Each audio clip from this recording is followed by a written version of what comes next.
हम्म, तो आज हम मैक्रो रिकॉर्डिंग सीखेंगे। मैक्रो रिकॉर्डिंग एक ऑटोमेशन टूल है। मैक्रो रिकॉर्डर जो है कोई भी चीज़ को बार बार करने से बचाने के लिए यूज़ होता है। तो अगर मेरे पास कोई एक्टिविटी है जो मुझे बार बार करनी पड़ रही है तो मैं उसके लिए मैक्रो रिकॉर्ड कर सकता हूँ। मैक्रो एक छोटे बच्चे जैसा है जो कि आपकी हर करी हुई एक्टिविटी को ऑब्जर्व करता है और वैसे की वैसे दोहरा देता है। तो अगर आपके पास कोई रिपोर्ट है या कोई डेटा है जिसका एक स्टैंडर्ड फॉर्मेट है जो बार बार वैसा का वैसे ही करना पड़ता है, और ये बात ध्यान रखिएगा कि बिल्कुल वैसा का वैसे ही होना चाहिए। जरा सा भी अंतर आएगा तो मैक्रो अच्छा काम नहीं कर पाता है। तो अगर सेम टाइप की रिपीटेटिव एक्टिविटी है तो उसके लिए हम मैक्रो रिकॉर्ड कर सकते हैं, और एक बार मैक्रो रिकॉर्ड करने के बाद मुझे बार बार उस काम करने की जरूरत नहीं पड़ती है। तो मेरे पास एक शीट है, इस शीट पर मैं आपको मैक्रो का क्या यूज है वो करके बताने वाला हूँ, लेकिन उसके पहले हम ये देख लेते हैं कि मैक्रो क्या हमें नॉर्मल एक्सेल के रिबन में मिलता है क्या। तो अगर आप यहाँ नॉर्मल एक्सेल की रिबन देखेंगे तो इसमें इस रिबन में file, home, insert, page layout ये सब है। लेकिन यहाँ पर कहीं पर भी आपको अभी मैक्रो नहीं मिलने वाला। मैक्रो के लिए हमको एक स्पेशल टूल बार को एक्टिवेट करना पड़ता है, जो मैं यहाँ पे करने जा रहा हूँ। इन फाइल, ये मेरा 2021 का वर्जन है। इसमें मैं यहाँ पे ऑप्शन के थ्रू मैक्रो को एक्टिवेट करूंगा। मैंने ऑप्शन पे क्लिक किया। अब यहाँ से मैं कस्टमाइज रिबन में जा रहा हूँ। कस्टमाइज रिबन में जाके मुझे सिर्फ एक ही काम करना है, ये जो डेवलपर टैब है इसको चेक कर देना है। इसको चेक कर दूंगा तो ऑटोमेटिकली मेरे रिबन में एक डेवलपर नाम से एक टैब ओपन हो जाएगा। आप अपने वर्जन को चेक कर लीजिएगा कि उसमें डेवलपर किधर आता है। आपको सिर्फ डेवलपर को सिलेक्ट करके ओके कर देना है। जैसे आप ये सिलेक्ट करेंगे, यहाँ पे ऊपर रिबन में डेवलपर टैब आ गया। अब आप इस डेवलपर टैब को जब क्लिक करेंगे तो आपको यहाँ पर कुछ चीज़ें दिखाई देने लग जाएंगी। जैसे कि हमारा जो सबसे ज़्यादा काम का है, ये पहला वाला जो ग्रुप है वही काम का, जिसमें विजुअल बेसिक लिखा हुआ है, मैक्रो लिखा हुआ है और रिकॉर्ड मैक्रो लिखा हुआ है, यूज रिलेटिव रेफरेंस लिखा हुआ है। ये तीन चार चीज़ें लिखी हुई है, यही मेरे काम का है। इसके अलावा एक चीज़ आप और ध्यान रखिएगा कि जब भी आप इसमें काम करें मैक्रो में, तो आप यहाँ पर अगर आप वापस इधर आते हैं तो ये ट्रस्ट सेंटर में आइए। इस ट्रस्ट सेंटर में, ट्रस्ट सेंटर सेटिंग में देखिए। ट्रस्ट सेंटर सेटिंग के अंदर मैक्रो सेटिंग, इसको देखिए। इस सेटिंग के अंदर आपको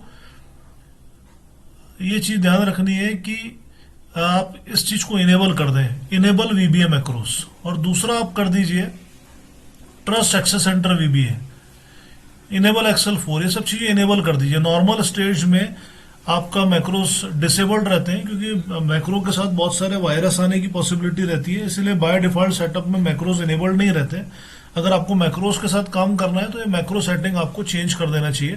तो जैसे मेरी यहाँ पर मैक्रो सेटिंग का मैंने इनेबल कर दी है, तो मैं कोई भी मैक्रो यहाँ पर रन करूंगा तो रन हो जाएगा। तो ये दो चीजें आपको करनी है, एक तो डेवलपर टैब लेकर आना है, दूसरा ट्रस्ट सेंटर को इनेबल करना है। और तीसरी एक चीज और बताता हूं मैं, फिर उसके बाद मैक्रो रिकॉर्डिंग हम स्टार्ट करेंगे। कि जब भी आप कोई मैक्रो की फाइल बनाते हैं तो जब उसको सेव करते हैं तो सेव करते समय हम उसको नॉर्मल एक्सेल वर्कबुक जैसा सेव नहीं करेंगे। यहां पर आप ड्रॉप डाउन देखेंगे तो यहां पर आपको लिखा आएगा एक्सेल मैक्रो इनेबल टेम्पलेट। तो आपको जब भी कोई मैक्रो की फाइल सेव करनी है तो आप एक्सेल मैक्रो इनेबल्ड वर्कबुक करके सेव करिए। आप उसको नॉर्मल अगर एक्सेल फाइल जैसा सेव कर लेंगे तो जितना भी आपने मैक्रो बना के रन किया है वो सब सेव नहीं होगा। तो उसको सेव करने के लिए आपकी file Excel macro enable template में होना चाहिए। तो ये कुछ बेसिक चीजें हैं जो आप ध्यान रखें। इसके बाद फिर हम मैक्रो रिकॉर्डिंग स्टार्ट करते हैं। अब हम पहला मैक्रो रिकॉर्ड करना शुरू करते हैं। जैसे मैंने बोला, मैक्रो कुछ भी स्पेशल नहीं है, ये सिर्फ एक छोटे बच्चे के समान आपकी एक्टिविटीज को ऑब्जर्व करता है और वैसे की वैसे ही रिपीट कर देता है। तो अब यहाँ पर भी हम वही करेंगे। हम कुछ एक्टिविटीज करेंगे जो कि मैक्रो ऑब्जर्व करेगा और वापस हमको वैसे की वैसे करके बताएगा। तो बेसिकली मैक्रो में मेरे पास सिर्फ दो ही काम होते हैं, एक तो रिकॉर्डिंग ऑन करना और दूसरा होता है रिकॉर्डिंग ऑफ करना। तो देखिए मैं आपको बताता हूँ यहाँ पे कैसे करेंगे। यहाँ पे डेवलपर टैब है, यहाँ पर जाऊंगा। जब भी मुझे कोई मैक्रो रिकॉर्ड करना होगा तो मैं इस रिकॉर्ड मैक्रो बटन को प्रेस कर दूंगा। लेकिन उसके पहले कोई भी मैक्रो बनाते समय मुझे सारी की सारी स्टेप्स या तो ध्यान रहना चाहिए या मुझे कहीं नोट डाउन कर लेना चाहिए, क्योंकि अगर मैं कोई भी स्टेप गलत कर दूंगा या मिस कर दूंगा और मेरा मैक्रो रिकॉर्डिंग ऑन रहेगा तो फिर मैक्रो गलत रिकॉर्ड होने के चांसेस ज्यादा है। तो अभी मैं आपको पहली एक्टिविटी बता रहा हूँ जो मुझे करनी है। मेरी पहली एक्टिविटी है कि यहाँ पर अगर आप देखें शीट में तो ये कुछ फोन नंबर्स दिए हुए हैं। मैं चाहता हूं कि ये फ़ोन नंबर जो है एक स्पेशल फॉर्मेट में मुझे मिले। ठीक है, जैसे मैं चाहता हूं कि ये फ़ोन नंबर मुझे ऐसे मिले कि ब्रैकेट में +91 लिखा हो और उसके बाद ये पूरा फ़ोन नंबर ऐसा आ जाए कि पहले 3 डिजिट, फिर अगले 3 डिजिट, और फिर बचे हुए में आखिरी के 4 डिजिट। मैं इस फॉर्मेट में अपना नंबर देखना चाहता हूं और ये मैं पूरे के पूरे इस कॉलम के लिए, अभी यहां पर अगर आप इस शीट को देखेंगे तो इसके 2 पार्ट हैं। यहां पर मैं मैक्रो बनाने का बोलूंगा इस पार्ट में, और इस पार्ट में आपको बोलूंगा उस मैक्रो को रन करें। तो मैं पहले इस शीट के इस पार्ट के लिए मैक्रो बनाऊंगा और उसको यहां पर रन करके देखूंगा। तो मैं चाहता हूं कि ये जो नंबर है, ये जैसे 312821 या 407, ये इस टाइप के फॉर्मेट में कन्वर्ट हो जाए कि मेरा इंडिया का कोड 91 पहले आ जाए, फिर उसके बाद पहले 3 डिजिट, फिर डैश, फिर 3 डिजिट, फिर डैश, और फिर 1050। ये ऐसा मुझे बार बार मैनुअली ना करना पड़े, कुछ ऐसा हो जाए कि बस एक सेल का मैं कर लूँ और बाकी सारे सेल्स का अपने आप हो जाए। तो इसके लिए हम पहला मैक्रो रिकॉर्ड करेंगे। मैक्रो रिकॉर्डिंग के लिए हमें एक बात ध्यान रखनी चाहिए कि मैक्रो 2 तरीके से रिकॉर्ड होते हैं। एक होता है रिलेटिव और दूसरा होता है एब्सोल्यूट। रिलेटिव मैक्रो हमेशा जो है रिलेटिव रेफरेंसिंग पे काम करता है, और एब्सोल्यूट मैक्रो जो है वो कहीं पर भी रन हो जाता है। लेकिन एब्सोल्यूट मैक्रो कई जगह यूजफुल है, कई जगह एब्सोल्यूट मैक्रो यूजफुल है। जैसे यहाँ पर मैं रिलेटिव रेफरेंस यूज करूंगा। यहाँ पे पहले वीडियो में, हमारे अभी जो पहले 2-3 वीडियो रहेंगे उसमें रिलेटिव रेफरेंस यूज करूंगा। जब ये बन जाएगा तो आपको समझ में आने लग जाएगा कि मैं रिलेटिव रेफरेंस क्यों यूज कर रहा हूं। तो यहाँ पे जैसे ये मेरा पहला सेल है, इसको पहले तो मैं उसी फॉर्मेट में ले आता हूँ जिसमें कि बाकी का सारा डेटा है, जिससे कि मुझे बाद में कंफ्यूजन ना हो और एक्सेल को भी ना हो। +312। तो अब ये सारा डेटा एक जैसा हो गया है।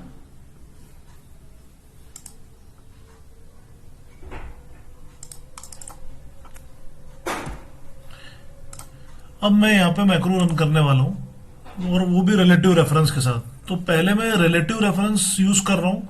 रिलेटिव रेफरेंस का मतलब यहाँ पर ये हो जाएगा कि जो चीज सेल A1 पे हो रही है वो सेल A11 पर भी होगी, और वही की वही चीज सेल B12 पर भी होगी। तो मैंने अब यहाँ पर जो है ये सेल मैं सेलेक्ट कर रहा हूँ C8। इस C8 पर मेरा पहली बार कर्सर रखा हुआ है, और यहाँ पर मैं यूज रिलेटिव रेफरेंस पे क्लिक करूंगा। जैसे मैं क्लिक करूंगा तो आप देखेंगे इसके बैकग्राउंड पे ग्रे हो गया। इसके बैकग्राउंड में ग्रे होने का मतलब है कि मैक्रो ऑन हो गया है, यूज रिलेटिव रेफरेंस ऑन हो गया। अब यूज रिलेटिव रेफरेंस ऑन होने के बाद अब मैं मैक्रो को ऑन कर दूंगा। तो मतलब मुझे यहाँ पर यह भी ध्यान रखना है कि अगर मुझे रिलेटिव रेफरेंस यूज करना है तो पहले रिलेटिव रेफरेंस को एक्टिवेट करना पड़ेगा, और फिर दूसरी स्टेप में मैं मैक्रो को ऑन करूंगा। अब मैं यहाँ पे मैक्रो का रिकॉर्डिंग ऑन करता हूँ। यूज रिलेटिव रेफरेंस मैंने ऑलरेडी ऑन कर दिया है, जो कि ग्रे बैकग्राउंड दिखा रहा है, और अब यहाँ पे मैंने रिकॉर्ड मैक्रो ऑन कर दिया है। जैसे ही मेरा रिकॉर्ड मैक्रो पे ऑन होगा, ये मुझसे मैक्रो का नाम पूछेगा कि आप क्या नाम देना चाह रहे हो। तो मैं अभी इसको नाम दे देता हूँ फोन चेंज, क्योंकि मैं फोन नंबर चेंज करना चाह रहा हूँ उसके फॉर्मेट को। तो मैंने इसका नाम दे दिया फोन चेंज, और मैंने इसको कर दिया ओके। तो ये इस नाम से मेरा मैक्रो रिकॉर्ड होना चालू हो गया। जब मेरा पूरा मैक्रो रिकॉर्ड हो जाएगा तो मैं आके इसको स्टॉप कर दूंगा। तो जैसे मैंने बोला कि अगर मेरा एब्सोल्यूट मैक्रो है तो मेरे सिर्फ 2 ही बटन है, स्टार्ट रिकॉर्डिंग और स्टॉप रिकॉर्डिंग। और अगर मेरा रिलेटिव रेफरेंस है तो 3 बटन है, use relative reference, start recording और स्टॉप रिकॉर्डिंग। और बीच की सारी एक्टिविटी नॉर्मल है, जो आप किसी भी शीट पर कर सकते थे। तो यहाँ पर सिर्फ हम वही सारी एक्टिविटीज कर रहे हैं, सिर्फ अंतर इतना है कि हमने अब मैक्रो रिकॉर्ड कर रहे हैं। तो मुझे इसका नंबर चेंज करना है। मैं यहाँ पर आता हूँ। अब यहाँ पर देखिए थोड़ी सी ट्रिक्स है।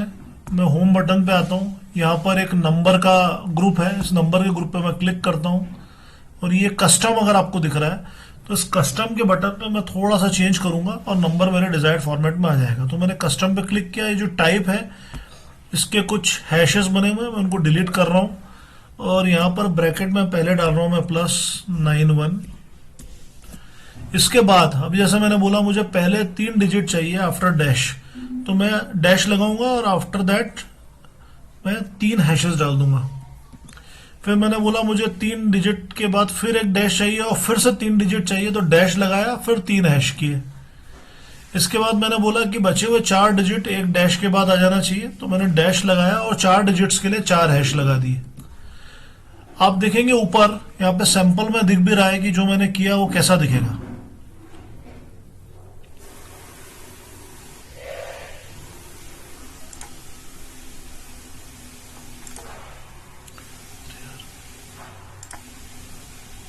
सॉरी, कुछ गलती हो गई है, एक बार मैं फिर कर रहा हूं।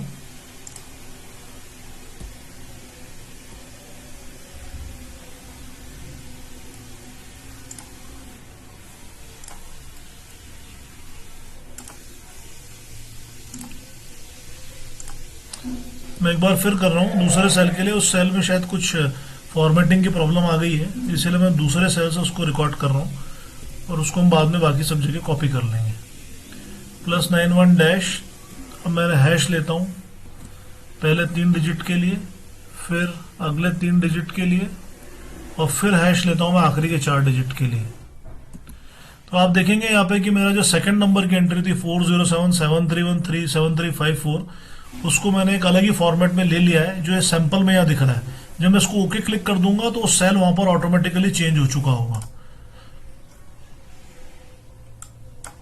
अब देखिए यहाँ पर अभी मेरी रिकॉर्डिंग से ये जो मैंने जरा सा बेसिक चेंज किया था, इससे मेरा सेल का भी फॉर्मेट चेंज हो गया। अभी +914077317354 इस फॉर्मेट में आ गया है। अब मैं चाहता हूं कि ऐसा का ऐसे ही पूरे के पूरे सारे के फोन नंबर्स ऐसे ही चेंज हो जाए और ये मुझे बार बार ना करना पड़े। तो मैं वापस जाता हूं, मेरा मैक्रो ऑलरेडी रिकॉर्ड हो चुका है, मैं डेवलपर टैब में जाता हूं और यहाँ पे रिकॉर्डिंग स्टॉप कर देता हूँ। अब मेरी रिकॉर्डिंग हो गई है और मेरा मैक्रो रेडी है। अब मान लेते हैं मुझे ये जो अगले 4 नंबर है या 5 नंबर है, मैं आपको एक सैंपल दिखा रहा हूँ। इन 5 फोन नंबर्स को भी ये सेल C2 जैसा करना है। तो अब मुझे इस बार वापस जाकर यहाँ पे होम टैब में जाके वापस नंबर में जाकर वो सब करने की जरूरत नहीं है, क्योंकि मेरा ऑलरेडी काम हो चुका है, मैंने मैक्रो रन कर लिया। तो अब मैं जाऊंगा, इनको सिलेक्ट करूंगा, डेवलपर टैब में जाऊंगा। डेवलपर टैब में जाके अब आप देखिए यहाँ पे मैक्रो का बटन है, मैं इसको क्लिक करता हूँ, ये दिखाएगा मेरे पास कौन कौन से मैक्रोज हैं। तो मेरे पास ये फोन चेंज का मैक्रो है और यहाँ पे इसके राइट हैंड साइड में रन का बटन है। मैं सिर्फ इस रन के बटन को प्रेस कर दूंगा और ऑटोमेटिकली ये बाकी नंबर वैसे ही फॉर्मेट में आ जाएंगे जैसे कि सेल C2 के थे। तो ये देखिए ये आ गया। अब मैं वापस अगले को करता हूं चेंज, तो ये मेरे जो है फॉर्मेट ऑटोमेटिकली चेंज होते जा रहे हैं, क्योंकि मैंने इसका मैक्रो ऑलरेडी रन कर दिया है।